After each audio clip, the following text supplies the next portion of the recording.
अस्सलाम वालेकुम दोस्तों। एक बार फिर लिटरेचर मास्टर्स में आप लोग का welcome. The cherry orchard by Anton Chekhov को आज हम डिस्कस करेंगे। दोस्तों ये Russian playwright Anton Chekhov का लास्ट प्ले था जिसे लिखा गया था 1903 में, और बाद में ये एक सेपरेट एडिशन में भी पब्लिश हुआ जो कि सेंट पीटरबर्ग में हुआ था, और इसको पब्लिश किया था A.F. मार्क्स पब्लिशर्स ने।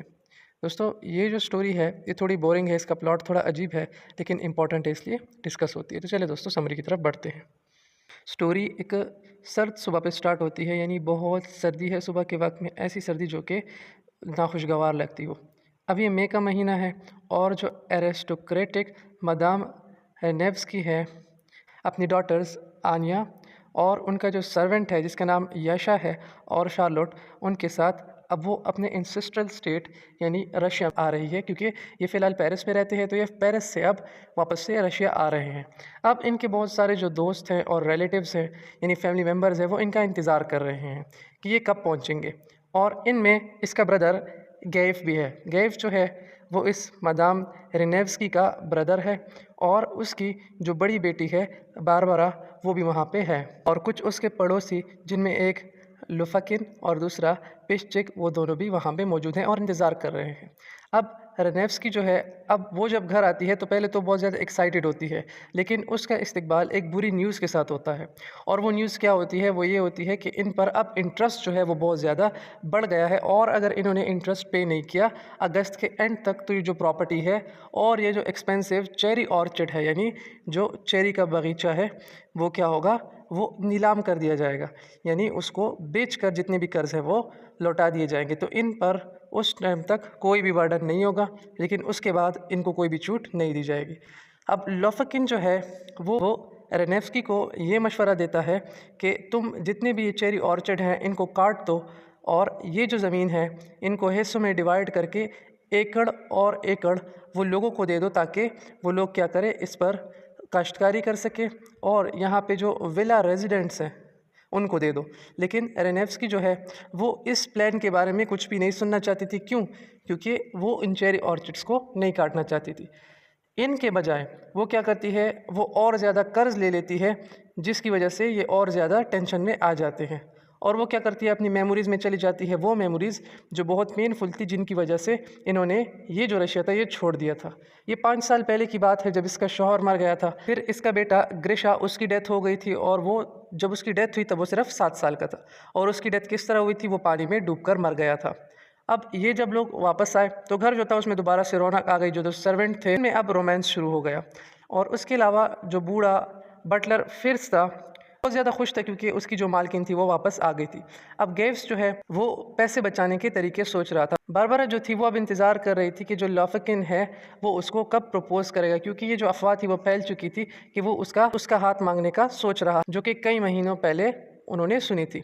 अब उसके अलावा जो शेबी स्कॉलर है जिसका नाम ट्रॉफिमॉफ है, जो पहले इनका एक ट्यूटर भी रह चुका था, और वो ट्यूटर था ग्रेशा का, अब उसको आनिया पसंद है। अब दूसरा एक्ट स्टार्ट होता है। दूसरे एक्ट में जो फैमिली के सर्वेंट्स हैं वो एक दिन बाहर गुजारते हैं, यानी फील्ड्स में होते हैं जो घर के पीछे हैं, और बहुत ज़्यादा इंजॉय करते हैं। अब खूबसूरत वेदर के बावजूद भी, और वहाँ पे जितने भी लोग हैं उनकी गैदरिंग है, लेकिन जो शार्लोट है, यशा है और दनयशा है, एफ़ी खोडोफ जो है, वो सारे अब अपनी ही जो पेन है, जो उनका दर्द है और जो मिज़री है, उनमें ही फंसे हुए हैं। रेनेव्स्की, गैफ और लोफकिन जो है वो अब एक लग्जरियस लंच पर जाते हैं, जो कि अनअफोर्डेबल लंच होता है इनके लिए टाउन में। लेकिन जब वो वहाँ से आते हैं तो वहाँ पे वो फील्ड में थोड़ा बहुत घूमते फिरते हैं, और इसी में लोफकिन उससे दोबारा से एक बात करता है और उसको वार्न करता है कि देखो, जो पोटेंशियल बायर्स हैं वो इसी ताक में हैं कि जब तुम जो है पैसे ना दे पाओ और वो तुमसे ये स्टेट कब्ज़ा कर ले, तो तुम मेरी उस बात पर दोबारा सोचो, अपने फ़ैसले पर दोबारा से गौर करो कि ये जो चेरी ऑर्चर्ड है इसको काट कर यहाँ पे हम लोगों को रेंट पे देना शुरू कर देंगे। लेकिन फिर वो दोबारा से उसकी जो बात है उसको रद्द कर लेती है, और ट्रॉफिमॉफ जो है वो आनिया और बारबरा जो है वो इनकी गैदरिंग को फील्ड में ही ज्वाइन कर लेती है, वो भी उधर ही होती हैं। अब ट्रॉफिमॉफ जो है वो लेक्चर देता है हर किसी को इंटेलेक्चुअल और सोशल प्रॉब्लम्स की, जो कि उस टाइम पे रशिया में हो रहे थे, जैसे कि लेजी स्नॉबिश इंटेलिजेंसिया, और उसके अलावा जो लैक ऑफ ऑनेस्ट और डिसेंट वर्किंग इंडिविजुअल है उसके बारे में कि अचानक से एक फ़कीर आता है, एक बेगर आता है और वो बेगिंग शुरू कर देता है रेनेफ्स्की से। अब रेनेफ्स्की जो है वो उसको एक गोल्ड कॉइन देती है जो कि बहुत ज़्यादा एक्सपेंसिव होता है।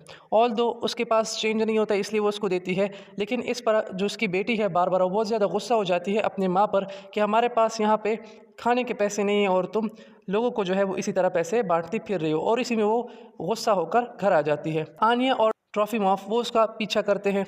अब आनिया जो है वो कन्फेस करती है ट्रॉफीमॉफ को कि उसको किसी टाइम पे चेरी ऑर्चिड बहुत ज़्यादा पसंद थे, लेकिन अब उनको देखते हुए उसके जहन में कोई भी बात नहीं आती। अब आनिया ये बात कन्फेस करती है कि अब उसको ये बात पता चल रही है कि किस तरह जब लेबर्स को पेड नहीं किया जाता था और उनसे ये चेरी ऑर्चिड का काम लिया जाता था तो वो कितना बुरा था, और अब उसके दिल में उनके लिए जो सिंपैथी है वो जागने लगती है। ट्रॉफीमॉफ जो है वो अब ये प्रेडिक्ट करता है कि सारी जितनी भी स्ट्रगल है उसने की है या उसने बर्दाश्त की है, जो खुशी है वो इसके पास बहुत जल्दी आ रही है। बारबरा जो है वो अब आनिया को बुलाती है कि घर आ जाओ, लेकिन उसकी बजाय वो ट्रॉफीमॉफ के साथ चली जाती है।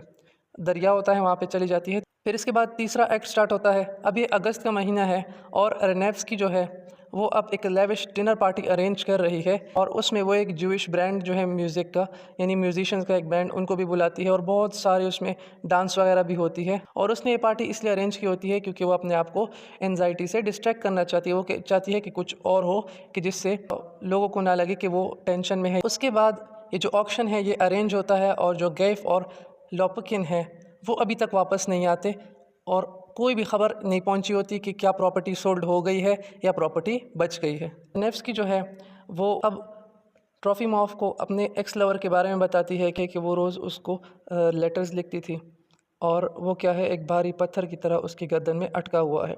अब ट्रॉफीमॉफ जो है वो उसको बताता है कि उसको भी प्यार हुआ है, और रेनेफ्स्की जो है वो उस पर हंसने लगती है। आखिरकार गैफ जो है वो ड्राइंग रूम में इंटर होता है और रो रहा होता है।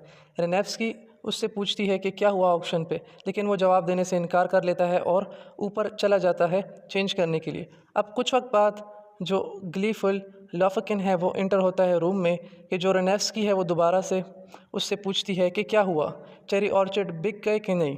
वो रिप्लाई करता है, वो कहता है हाँ बिक गई है। तो अब वो बहुत ज़्यादा हैरान हो जाती है और बहुत तशवीश में हो जाती है कि अच्छा बिक तो गए हैं, लेकिन ये बताओ कि इसको ख़रीदा किसने है। तो वो कहता है हाईएस्ट बिडर है वो मैं खुद हूँ और इसको मैंने ख़रीदा है। रेनेफ्स्की जो है वो अब रोने लगती है। आनिया जो है वो अपने घुटनों के बल उसके सामने बैठ जाती है और उसको दिलासा देने की कोशिश करती है और कहती है कि हम और सारे जो चेरी ऑर्चिड है वो लगा देंगे और वो इससे ज़्यादा खूबसूरत होंगे। अब जो चौथा और आखिरी एक्ट है उसमें जो घर है वो बिल्कुल खाली हो गया है और ये पैकिंग करके निकल रहे हैं। एक बड़ा सा अंबार लगेज का वो बिल्कुल एक कॉर्नर में पड़ा हुआ है नर्सरी में। रेनेफ्स्की और उसकी जो फैमिली है वो अब जल्दी से और आंखें साफ़ करती हुई, यानी उनको रोना आ रहा है, वो जाने के लिए तैयार हो रहे हैं। अब वो जो हैं वो ट्रेन पकड़ेंगे जो कि कोई घंटे से पहले वो इनको टाउन तक पहुंचा देगी। अब सारे जो है वो जल्दी जल्दी जा रहे हैं। पैकिंग जो है जब वो आखिरी मराहिल में होती है तो लोफक है वो शैम्पेन को वो सर्व कर रहा होता है क्योंकि अब वो अपनी नए स्टेट के ऑनरशिप का जश्न मना रहा है। फिज़ जो है वो उसी टाइम पे बीमार पड़ जाता है और उसको हॉस्पिटल भेज दिया जाता है ट्रीटमेंट के लिए। वो यशा ये बात कहती है कि उसको हॉस्पिटल भेज दिया गया है। रेनेफ्स्की, गैफ, आनिया और बारबरा वो गुड बाय कहते हैं अपने घर को, और जो आवाज़ें हैं चॉपिंग की, यानी जो चेरी ऑर्चर्ड है उसकी ट्रीज़ कट रहे हैं, वो इनको सुनाई देती है। आनिया जो है वो अब बेग करती है लोफकिन को कि वो इनके जाने तक इंतज़ार करे। रेनेफ्स्की अब जब वो एक टाइम पे लोफकिन के साथ अकेली है तो वो उसको बेग करती है कि वो प्रपोज़ कर दे बारबरा को, जो कि होना चाहिए। रेनेफ्स्की वो बारबरा को बुलाती है कमरे में और वहाँ से चली जाती है और वो दोनों अब अकेले हैं। तो ये बहुत ऑकवर्ड सी डिस्कशन होती है वेदर के बारे में कि जब लोफकिन जो है उसको कोई बाहर से बुलाता है, यानी कोई एक वर्कर उसको बुला लेता है। लोफकिन जो है वो बारबरा को प्रपोज़ नहीं करता और वो लगेज के साथ निकलती है और बहुत ज़्यादा रो रही होती है। रेनेफ्स्की वो बारबरा की मदद करती है कि वो सारा जो लगेज है उसको कंट्रोल करे और उसको बहुत ज़्यादा उदास अंदाज में कहती है कि अब ये वक्त है कि सारी जो फैमिली है वो अब एक नई जर्नी को स्टार्ट करे, यानी एक नई ज़िंदगी को स्टार्ट करे। जैसा कि आनिया और ट्रॉफीमॉफ जो है वो अब गुड बाय कहते हैं पुराने घर को। रेनेफ्स्की और गैफ जो है वो कुछ टाइम के लिए अकेले हो जाते हैं और अपनी पुरानी यादें जो हैं वो याद करते हैं और खुशी खुशी एक दूसरे को गुड बाय कहते हैं घर छोड़ने से पहले। अब जब सारे लोग चले जाते हैं तो जो इल लुकिंग फिर्स है वो दूसरे कमरे से निकलता है और उसको सब लोग जो है वो छोड़ गए होते हैं। सोफ़े पर बैठता है, जो पुरानी लाइफ है उस पर लेमेंट करने लगता है और वो लेट जाता है और ऐसे लगता है कि मरा हुआ है। और उसको जो एक्सिस की आवाज़ है, जो कुल्हाड़ियों का आवाज़ है जो कि चेरी ऑर्चर्ड को काट रही हैं, वो उसको सुनाई पड़ती है कि पास ही चेरी ऑर्चर्ड कट रहा है और चेरी ऑर्चर्ड जो हैं वो कट रहे होते हैं। तो दोस्तों ये थी video. Thanks for watching my video.